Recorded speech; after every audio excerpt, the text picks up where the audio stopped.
हम जो सादिक आले मोहम्मद के मानने वाले हैं, कभी हमने ये गौर किया कि सदियों की मजालिस के बाद क्या हमारे किरदार पर इन मजालिस का कोई असर हुआ? मैं पहले शर्मिंदा होता हूँ, आपको नहीं करूँगा, आप फरशेजा पे बैठे हो। कहीं कोई कमी है, कमी कहीं मिंबर में है या कमी कहीं सामे में है। आज सुबह मैंने आलिम दीन तो खैर मैं कहते ही नहीं, मुश्किल है, मौलाना भी बड़ी मुश्किल से कहता हूँ, शायद मुल्ला बोला था उसे, आप सुन के हैरान होंगे।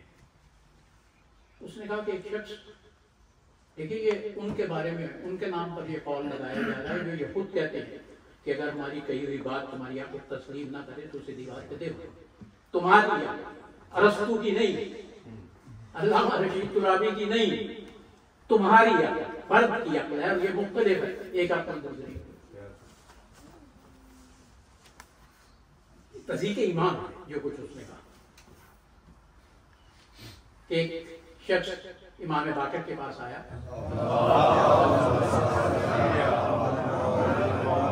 परवरदिगार आपको जला दे, मैं बरसों के बाद अब इस काबिल हो गया हूँ कि मुझे रिमोट के साथ कहना नहीं पड़ता कि जरूरत पड़ी, जो मेंबर ने आदत डाल दी हमारे। एक शख्स इमाम बाकर के यहाँ आया और उसने कहा कि हुजूर मैं हज के लिए जा रहा हूँ। इमाम ने फरमाया बहुत मुबारक हो, कितना हज करना? उसने कहा 17 हज। इमाम ने फरमाया 2 और कर लो, तुम्हारी हैसियत हुसैन के जाहिर के एक कदम के बराबर हो। शायद आपको ये बात बहुत दिल में लगी हो, मगर मैंने तज़ीक़े कुरान बर्दाश्त नहीं की। सोचिएगा घर जाके, और अगर जिसमें भी हिम्मत है मुझे कहे कि आप गलत कह रहे हैं।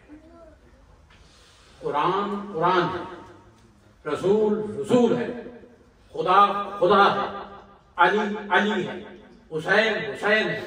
इनका कोई दूसरा सांचा परवरदिगार ने खुद बनाया ही नहीं।